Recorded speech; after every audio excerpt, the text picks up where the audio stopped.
Periods. Let's talk about it, okay? And so that's what virgin actually means. It's just gotta stick together. What do I always say? Listen to your pussy. She never lies. Sister Strain here. Your favorite feisty feminist filmmaking duo. You're listening to The Sister Strain. We're back, and we're cuntier than ever.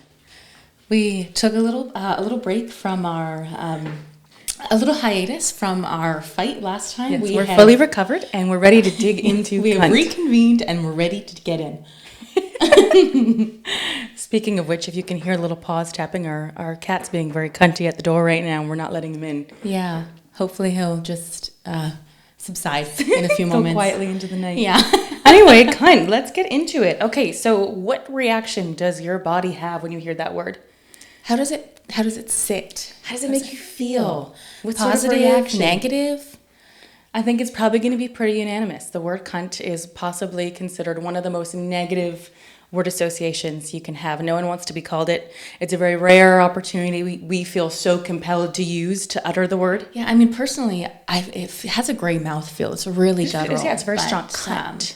But yeah, societal, not the best presentation. Not the best connotation. Well, our use cases don't bode well for it, I think. Yeah, and so similar to pussy, this week is also going to be a reclamation conversation, and we're going to talk about the power of language. Yeah, really going to dig into the root, do a little etymology and beyond. Yeah, let's get full in. Yeah. Do you want to kick things off? Why don't we go to the dictionary? Yeah, maybe we'll just be like, when did this show up in the dictionary? How does it present itself? Yes. What are we talking Where about does here? cunt come from? Okay, let me just scroll through here. There's just so much. There There is so much to talk about this week. Mm-hmm. So let's really dig in. Okay, so author and historian M. Geller notes that the first appearance of the word cunt in the Oxford Dictionary is in 1972. And it had the first sighting of the word in London in 1230 as a street name. The street name was, are you ready for it? Grope Cunt Lane. Now, that's apparently, beautiful. I know, isn't it? Negative connotations. You've got the word cunt and grope, which is touching inappropriately. So, kind of a starting of a negative there. C. Yeah. But also also, what was Grope Cunt Lane, Krista? Yes, I guess I should say this before I get on further. It was a red light district. Now, there was not only one Grope Cunt Lane. There was multiples of them, and they were in multiple towns. So I guess at the time it was really common to name streets based on their uses. So they were just calling it like it was. But we do have the start of women using sexuality as a means to provide for themselves outside of their father or marital relations. Financial independence and autonomy. Financial independence. So what do? We take it and very scary, and we bastardize it a little bit, We make it shameful and secretive and hideous. Yeah. And so there's that. In terms of the actual where it shows in the dictionary, it's common that between 1795 and 1961, most dictionaries just completely left it out. It did not present in the dictionaries. It was left out. Nowadays, when you look at it, it's has two meanings. One, for female genitals, as we all know, and two, an unpleasant or stupid person, as we have also come to use in our society. Now, I wanted to take a note of where this negative connotation might have come from. And there was a lexicographer called Francis Gross, and I find it funny that his last name was Gross as we lead into this. In 1785, he wrote a classical dictionary of the vulgar tongue, which he claims he got a lot of the words from other soldiers that he was working alongside at the time. And he describes cunt as a nasty word for a nasty thing. So there we have it. It was, Gross said it, so it must be right. It must be true, and it must be despicable. But was it always?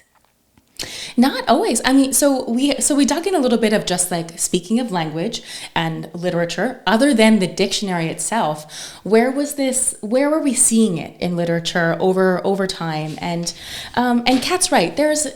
there's definitely moments where it jumped from positive to negative, but in terms of lexicographers, most of them argue that the connection is to the Romance languages, with the word vagina rooted in Latin as cunus, meaning sword sheath. So cunus can be, you can see that somewhat close to cunt. But let's dig in a little bit and see where in kind of literature it showed itself and kind of what those representations were like. So I don't know if you say Kunti or Kanti, is a Hindu goddess, otherwise known as the great yoni of the universe. Can we just take a moment to The great really... yoni of the universe. How good does that sound? Let that sink in. That is just... Kunti, spelled with a K. K-U-N-T-I. I appreciate Kunti, the K, Kunti. too, as two K names. Yeah, I'm like, absolutely. let's... just slightly harder. Yeah, a little harder hitting. Yeah. Anyways, this goddess represented the beauty and power of the female body. It was written in the Mahabharata between 200 and 400 BC. She led a powerful matriarchy, and she was worshipped in shrines across the ancient Eastern world. Going back to the good old days. Yeah, there's like a revered goddess, right? That's where the word was, what it was associated in. Now, in the Middle Ages, Christianity, as it does with everything, took that word, referred to women's genitals as a potent source of evil, calling them cunus diaboli, otherwise translated to devilish cunt. I love a devilish cunt. I know, think there's a lot of fun to be had there. But angelic cunt, devilish cunt, I don't care which. Yeah, they're all beautiful. With this time, those shrines to Kunti were destroyed for being grotesque and blasphemous. Worshiping the female form and femininity. How could we? Just gross. Disgusting. And isn't this just such... The story's getting redundant, isn't it? Beautiful things, beautiful words, beautiful concepts used to celebrate and praise the feminine at one point in time, shamed, shunned, destroyed, and becoming despicable. Yeah. Isn't that interesting? How interesting. It really is. And so we've got, a positive, a negative, and then there was lots of points in literature, Shakespeare being one of the writers who did this, where they used the expression of female sexuality, but they did it different words. They didn't use the word cunt because it wasn't necessarily used at the time or had the negative connotation at this time. So they used different words, whether it was relation to rabbit or rabbit hole or what was it? Triangular shapes. Anyways, or even the word quaint. Which is a euphemism for clever, unusual, beautiful. But there was a lot of literature and a lot of different places around the world that were using different versions of what we could say as cunt, but with the ku sound. And Kat, I think you had some examples. I went back to Naomi Wolf's Vagina because this is the gift that keeps on giving. Honestly, if you have not read this book yet, you do need to go buy it. Every time I read it, every chapter blows my mind with such extensive knowledge and understanding. She's been harboring this book for me. I haven't even got to read it. I'm not even done it yet. I'm just savoring. We have a bookshelf. I mean, you can't see it, but this bookshelf in front of us is just filled with feminine literature, gender studies, and we kind of take turns jumping from book to book, and then one of us will speak a little more, and then we kind of share it. But there's so many. I didn't know. Again, didn't know what I was getting into when I read this book, but there's so much beyond the vagina in here. Cool. And you'd have to read the whole part where it sort of talks about, again, cunt being the most negative word used for the female genitals, and why does it happen, and where it stems from, and the actual origins of the word. So the prefix ku, cu, ku or ka, is the earliest expression of quintessential femininity. Okay, in the unwritten prehistoric Indo-European languages, ku or koo, ku, was a word base expressing feminine, fecund, and associated nouns. There's our favorite word again. Fecund, right? We love fecundity. And so it basically goes on to express that as far as earlier English connections, sex and knowledge have often had a strong linguistic connection. Ken and like is know, right? And it's know and give birth, okay? And Gothic, kuni, also connotates the vagina, meant not only matrilineal blood relations, but also a cleft or crevice, the goddess's genital opening. Yeah, so it's this book. It explores the links between femininity and knowledge. The root ku appears in countless words from cowrie, cypress, down to cow. The root kun has two lines of descent, the one emphasizing the mother and the other knowledge. Right? So cunt and cunning. Those are two words with the same root. And so I find it really funny that the idea of femininity and, you know, what we've coined as more feminine qualities is usually only related to genitals and a lack of knowledge. Kind of like Adam and Eve. She was sent out of the Garden of Eden for eating the apple. Knowledge, her source of knowledge, right? So why have we been trying to keep these two things separate for centuries when actually the root of all of it is a deep connection to sex and knowledge, women, that fecundity, that overwhelming sense of sexual energy and wisdom and knowledge that we all possess. Of female sexuality, I'm going to jump back into where it kind of showed itself in more modern literature and coming to people who have been doing work with that word in literature in the last couple decades. So in 1929, D.H. Lawrence wrote his Lady Chatterley's Lover. And it was an interesting book because it freely expressed sexual pleasure, especially from a male perspective, which isn't something that was often done in literature. Now, the book was banned at the time for being obscene because it had adultery. Obscene. But he used the word in that book, so that's a relevant type. You can see it, and then we go on, and it's not really used very much. I think Jack Kerouac used it a couple times, and it was more of like the hard-hitting guttural use to kind of shock audiences. But we have Eve Ensler, and I'm sure most people are familiar, the Vagina monologues.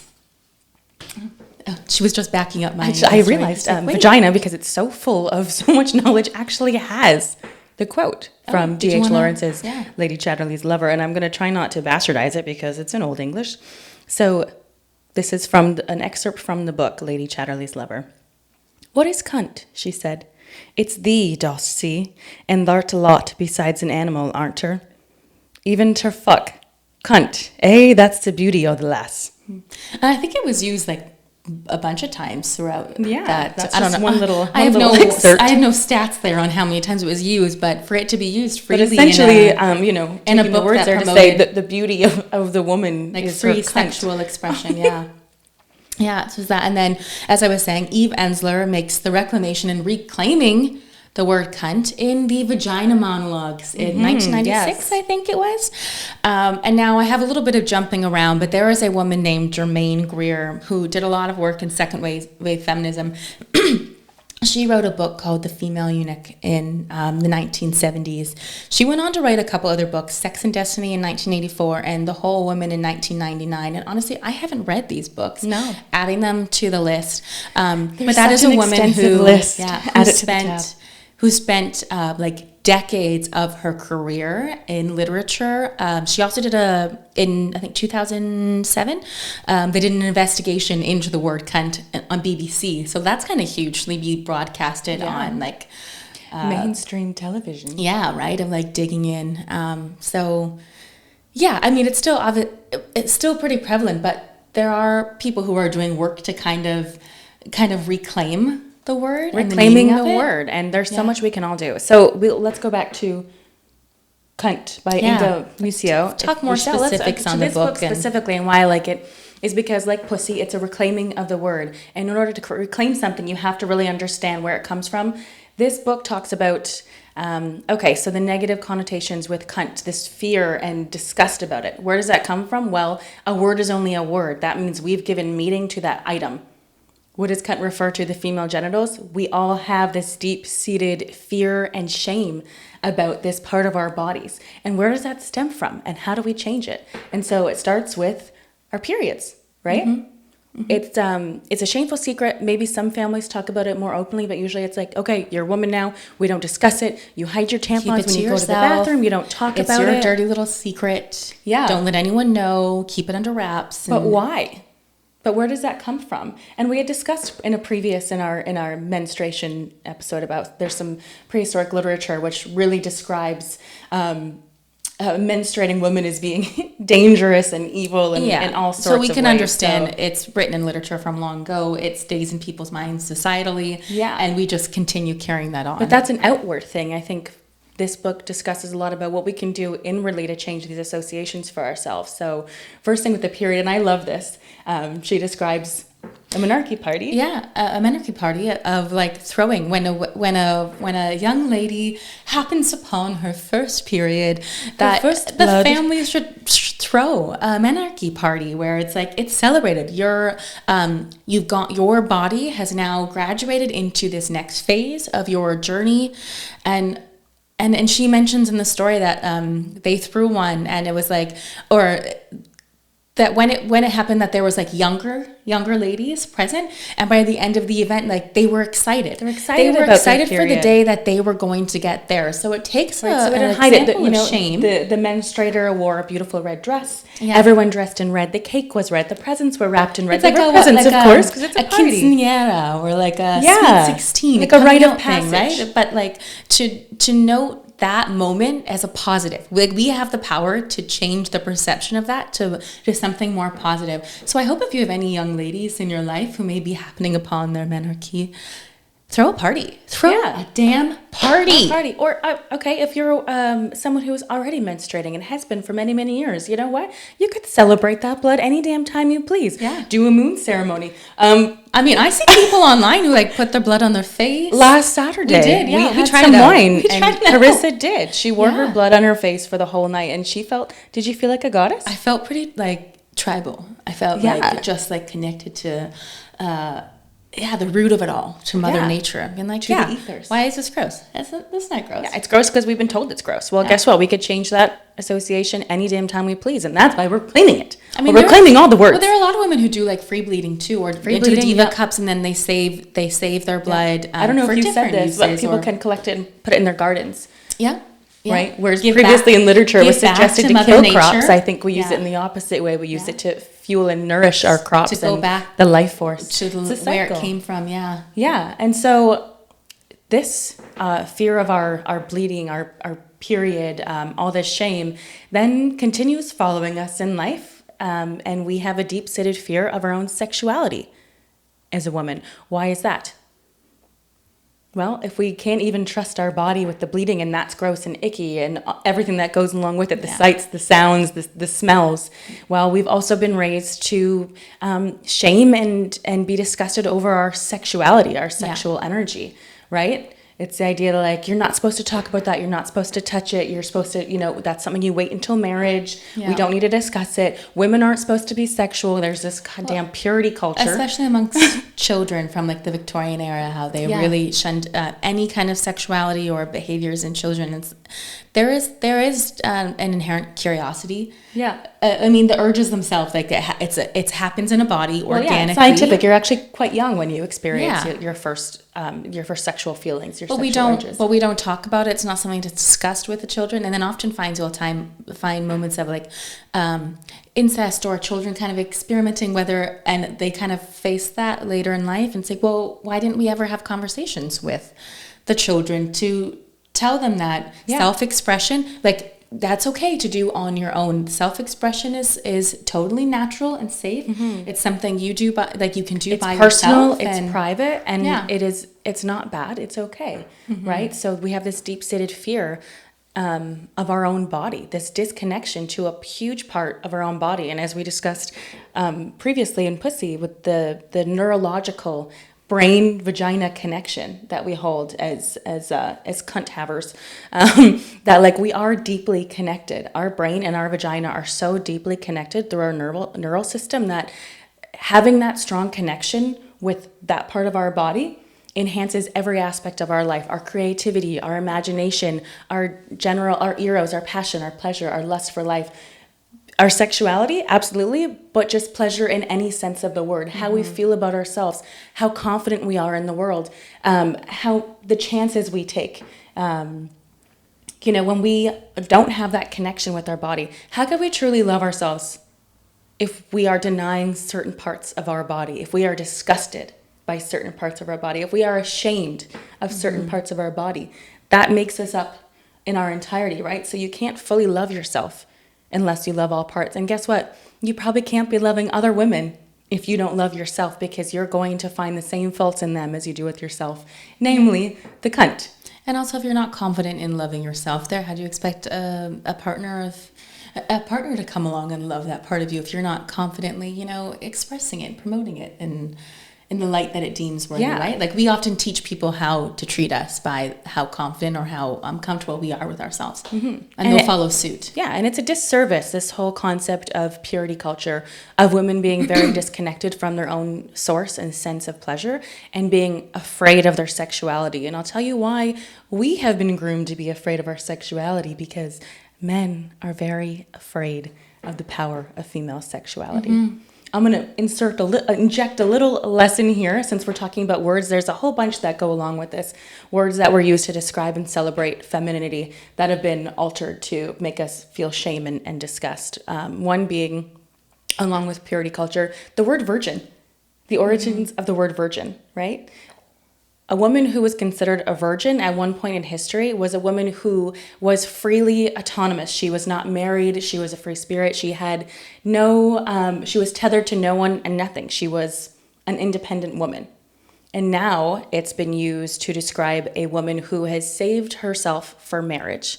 Why? Why would it be important that a woman has no sexual knowledge before she commits herself to a man for life?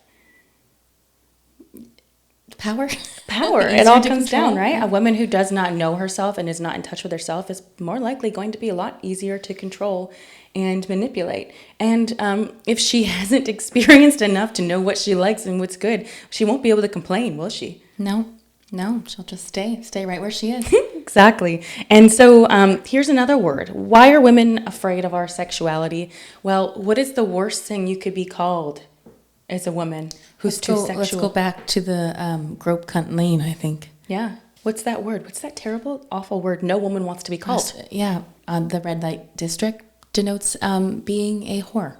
Yes, a whore. That's terrible, right? It's now vilified as bad. But this may blow your mind.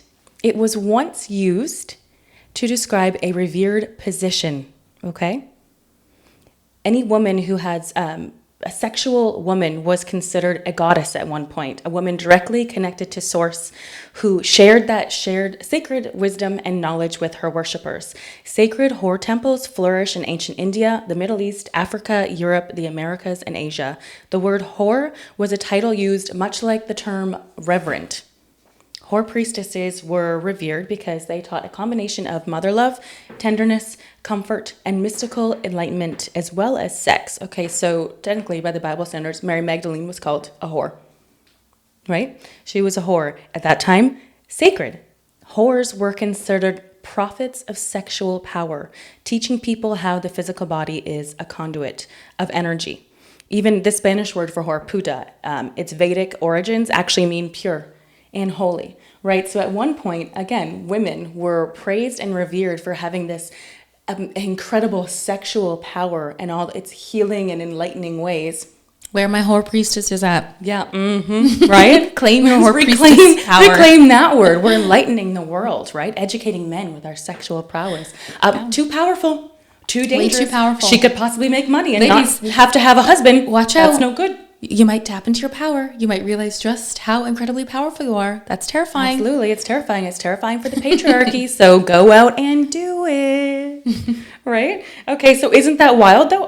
Another example of how these words that used to describe and celebrate and revere the power of females harnessing their power and sexuality and sexual energy to the fullest. I just wanted to say, when we look at that, like the audacity of it. You know? Yeah. We talk about like male audacity in our society because they're born and it's bred into them, and it's not so much in women. But can we just take note? One man comes along, writes a book where we change our whole society, structures around it, what's been, known and revered for centuries and decades, and then all of a sudden someone comes along, writes a story, and like, nope, this is the way it is now. Everyone believes this. Yeah, like, Mary Magdalene was a whore, and whores were teaching people how the physical body is a conduit of energy, and she was... around that time, a prophet essentially for Jesus, who rose from the dead, who somehow must have known how to transfer energy in the physical body. Can you imagine though? Like you just wake up one day, you're like, I'm going to write this, and so mote it be. And so everyone starts believing it, and societies change and shape around it. Like if that teaches you anything about audacity, I mean, how the fuck did these powerful, potent sexual goddesses go so fucking quietly into the night? Well, we don't know that they did. We don't know anything about it because we do know it was they did completely quieted from. As a woman in those times, you could be stoned to death. Yeah. Let's take it even a little bit further. The witch trials, right? The term witch is used to describe. Now it's seen as women who were devil worshippers. They're evil. They're doing black magic. Mm-hmm. What they actually were women who were most likely independent, not married, very free-spirited, very vocal with sharing and expressing themselves, and more importantly than that, they were women who had a deep understanding and knowledge of holistic medicines, of plants being used to heal and help people, right? Tapping into Mother Nature. Exactly. At the time, doctors were only allowed to be men. Yeah. Women couldn't practice that. They don't know enough, right? And we don't have the knowledge. And you think of the threat, right? Not only is that woman taking work from the doctor, but also if she's doing it based on nature, that means it can be teachable to other people, and people can start healing themselves, in which case no need for the doctors, no need for the medicines and the technologies that we're building into the capitalist They're taking society. our jobs, they're taking our money. What do? Let's call them witches and let's burn them and drown them. That we no longer need medicine to pay hundreds of dollars for these medicines to fix us when Mother Nature could cure us herself. Exactly. And everyone could cure themselves. And then we start a revolution. We claim everyone's a witch and we just kill them off until we're satisfied, until enough women are scared that they're no longer using their voices or having the audacity to be independent and not get married. We take it back to the men and the money. Men and the money. And let's go a little bit further. We've all heard the term spinster, okay, to describe a woman who is unmarried, undesirable, unwanted by society, right? Where does that word come from? It was once synonymous with independent woman, okay? In medieval Europe, a spinster was simply a woman who spun wool for a living. And at the time, there were very few professions a woman could do to earn money for herself. This being one of them. It was a highly valued and skilled trade, right? So these women did not have to be married. They were completely autonomous and had financial freedom. And so what do we do when women have too much independence and financial freedom? How do we stop this? We take a word that is used, uttered out of respect, spinster, and we turn it on its head. And we turn it into meaning an insult. It becomes an insult, a shameful way to say you're a spinster and push women into pursuing marriage because nobody wants to be considered a spinster. Let's make sure women do not want to be associated with this word so that we can keep control and keep them in the homes where we want them to be and not out getting work for themselves and being autonomous. Yeah. So speaking of autonomous and going back to the word that we came here to discuss too, why should we use cunt instead of vagina? Can we take a look at the root words of vagina translates to sword sheath. So when we're looking empty. At that, but we're looking at it in context of expressing an expression of women genitals, women sexuality, and so vagina takes this female anatomical part and makes it about male pleasure. If it's a sword sheath, it's working for its purpose. The penis. It exists for the sword. For the male, right? Yeah. Where cunt is the whole, all-encompassing. It's in, it's out, it's vagina, it's vulva, it's the whole region. Yeah, the lips, the labia, all the things. It's there's so much power in that. It is the least misogynistic word for the female anatomy because it is in no relation to men at all. It is just about the cunt haver. It is just about the ins and the outs of femininity. And I'd like to go even farther than that and say, so one of the things that she talks about in the back, and I also mentioned the work of Germaine Greer as well. And this author kind of goes back in her afterward and discusses kind of the work of feminists, and there was a lot of work done in the second wave of feminism. There was a lot of work done in the 60s and 70s to promote for women and women's rights. But I think what we see today, the work of feminists, it has to be more intersectional because there are so many nuances to figuring out how to make a society where minority groups, minority voices are getting their chance to be heard, where there's equality.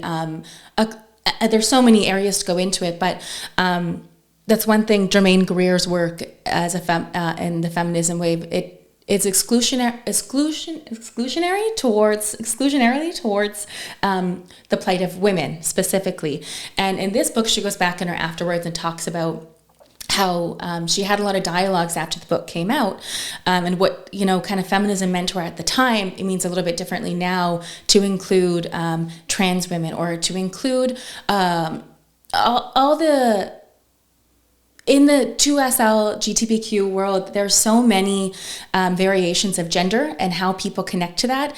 And the idea of like CUNT and reclaiming the fierce femininity of it, it goes beyond just women or just... Well, I think what she had gone to touch in on specifically was she had made a comment in the opening of this book is one thing that unites all women is we all have cunts. Yeah. And that's not an entirely true statement. Right. And so because she you wanted can to have, explore that. Yeah, you can have fierce femininity. You can have cunt power. Not all women have cunts, and not all people with cunts consider themselves women. Exactly. And I wanted to, and when I was looking up kind of like relations to the word in our language too, we're talking, I read about how the LGBTQ plus community, in the voguing community especially, an expression that is often used there is serving cunt. Similar to the expression of slay, their slang, which is exuding fierce feminine energy. And I think that's just, it changes the word to have a positive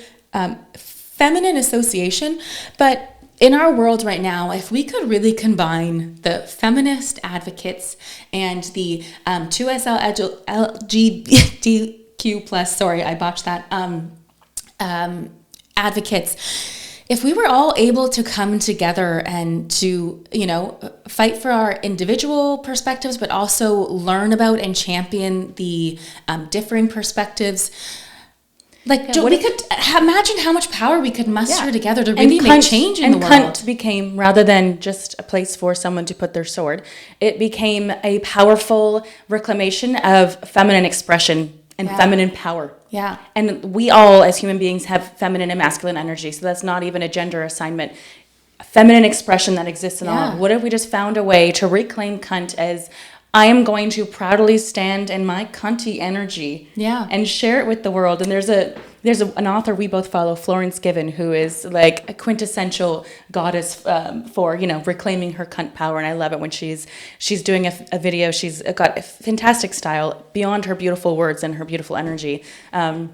And some days she'll be showing off an outfit that she's put together, and she'll say something like, "Oh my God, how cunty is that?" Yeah. Right? It's a beautiful thing. It's powerful. Yeah. She feels sexy. She feels powerful. She feels seen, like she's embracing her full authentic self. We talk a lot about, like you said, feminine. Every human has both masculine and feminine qualities and traits.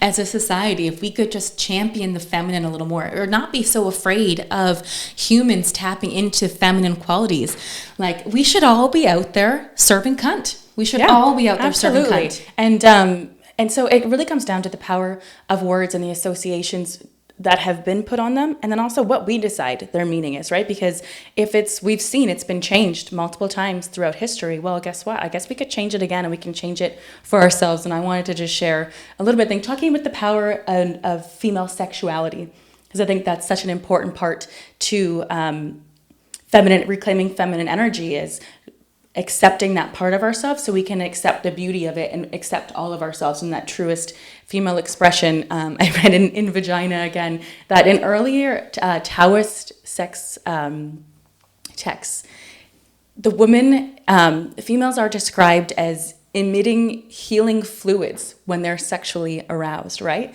So their jade juices from their jade temple, all these beautiful depictions, right? So at that time, it was considered any male who was hoping to gain healing powers from a woman would have to be well practiced in the art of seduction, right? Because it's a process to... And arousal. Yeah, to get this goddess creature to get to a place where she is so aroused and safe and comfortable that she is emitting these juices from under her tongue, from her nipples, from her yoni. And they believed that if you were successful at arousing these women and taking in these juices, right? Not only was it nourishing, it would strengthen your primal yang energy and nourish your physical and spiritual self, right? So at the time, isn't that a beautiful concept of men believing that in order for them to be their best selves, to tap into their full male yang energy, they had to know and be well versed and practice at the art of seducing a woman, so then they could benefit from her beautiful sexual energy and the potency of it. And isn't that all encompassing of the power of the yin and the yang, the masculine, the feminine, the charging of a battery, the negative, the positive, of like two individuals coming together and their energies mixing to make each other better, right? Yeah. And again, it comes down to reclamation, right? So what if we stopped using those nasty, vile ways of describing female sex and sexuality? We stopped shaming it. We stopped making it a form of disgust or disgrace. And we started using beautiful words, as we've discussed in Vagina, how the neurological connection between genitals and brain, right? If we're taking in a lot of insults about our body, about ourselves, about our genitals, we are going to believe it. That's going to become synonymous with how we feel about that part of our body. Mm-hmm. Whereas if we're taking in beautiful, complimentary, flowery words that fill us with pride and respect and confidence, that's going to entirely change. And I just wanted to read a little... Go ahead. Sorry. Changing the meaning behind them. I mean, our hope with this is that sharing some of those different meanings you could put behind those words when you hear them or when you speak of them, right? It changes your associations with it. And I also hope you'll go out and when you hear someone use one of those words, you'll be like, hey, did you know where that word actually came from or what that word means? You've heard the good word here. Now spread it. Yeah. So I hope your associations with those words has changed to something more positive. And I hope that you also go out and share those. So I wanted to read this little excerpt from Vagina because this really sort of encompasses all the thoughts here today. So a woman's cultural take on her vagina also shapes her brain. If a woman hears about her vagina as a gash or a slit all her life, then that perception of her vagina will become neurally encoded in her brain. Whereas if she hears about it, for example, as the jade gate, her brain shapes itself and her perceptions around that sensibility. In Han Dynasty China, 206 BCE to 220 CE, or India 1,500 years ago, or in the 13th century Japan, when the vagina was portrayed as the most sacred spot in the most sacred temple in a sacred universe, that was how women's brains experienced their vaginas. When, as in medieval Europe, during the witch hunts, the culture casts the vagina as the devil's playground and the gateway to hell, a woman in that culture felt herself to be built up around a core of existential shame. If, as in Elizabethan England, a culture portrays the vagina as a hole, a woman in that culture will feel that she is centered around emptiness or worthlessness. When, as in Germany and England and America after Freud, a woman's culture portrays the vagina's response as a test of womanliness, she is likely to feel herself insufficiently womanly. When a woman's culture, as in today's women's magazine type sexual athleticism in the West, casts the ideal vagina as a producer of multiple orgasms on call, she will feel herself put to a continual impossible test. When mass culture represents any given vagina as just 1 in 10 million available orifices, as in today's porn industry, a woman will feel her sexual self to be replaceable, not important, and not sacred. And all of this is not superficial. These perceptions are constructed at the level of neural synapses. In other words, the female brain changes physically over time in response to these kinds of repeated triggers in the environment. So we need to start controlling our environment a little bit. Change the tune, folks. Right? We've talked about that. We talked about you have yoni the power gazing. To change your meanings. Yes, yoni gazing, controlling what sort of content you're looking at, what you're listening to. Mm-hmm. Pussy portraits. Yeah. We had suggested that, and I forgot when we had mentioned it, that our friend Megan, I know we're obsessed with her, the same artist that makes the voluptuous earrings, did this beautiful... Oh, I thought we forgot to bring it. No, I did not forget. This beautiful pussy painting. Look at that. Isn't that stunning? Show both things. Yeah. Oh, it's juicy. It's our favorite word, fecund. It's glossy. It's stunning. Right? It's just, and you hang that on your wall. How could you possibly look at that and then associate anything negative towards your cunt or pussy or whatever you're going to start calling her? We're still waiting for the self-portraits to roll in. Yeah, please. By all We means. gotta do ours too. Maybe on our next episode we'll have them and we'll show you. Yeah.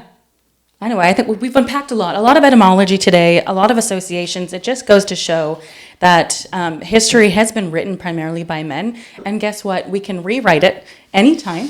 And we can make our own connotations. And it really does come down to you.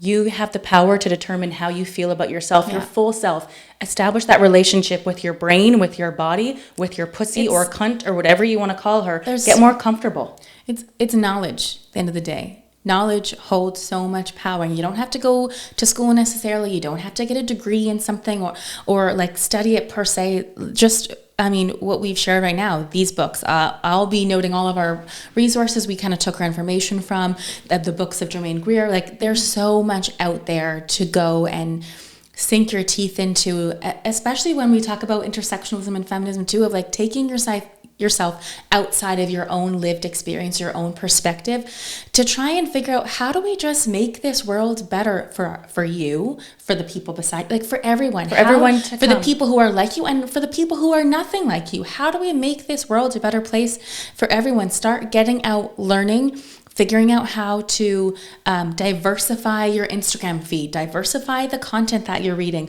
Consider what you're consuming. Source things that give praise and excitement and reverence, and be unafraid to look for stuff to look for perspectives that are nothing like yours, right? I know there's like a fear in that, but how do we expand our minds and be able to put ourselves in other people's shoes by reading experiences and perspectives that are completely different from ours? Because the fear is just what's been built into us, just like the fear of our own bodies.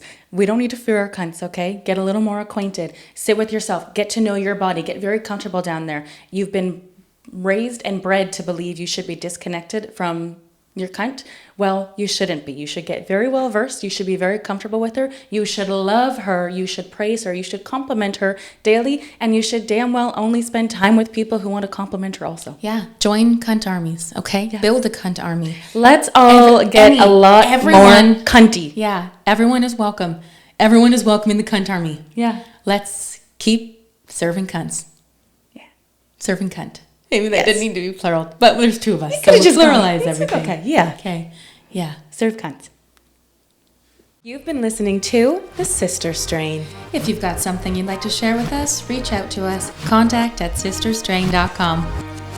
Yours in sistership, The Sister Strain.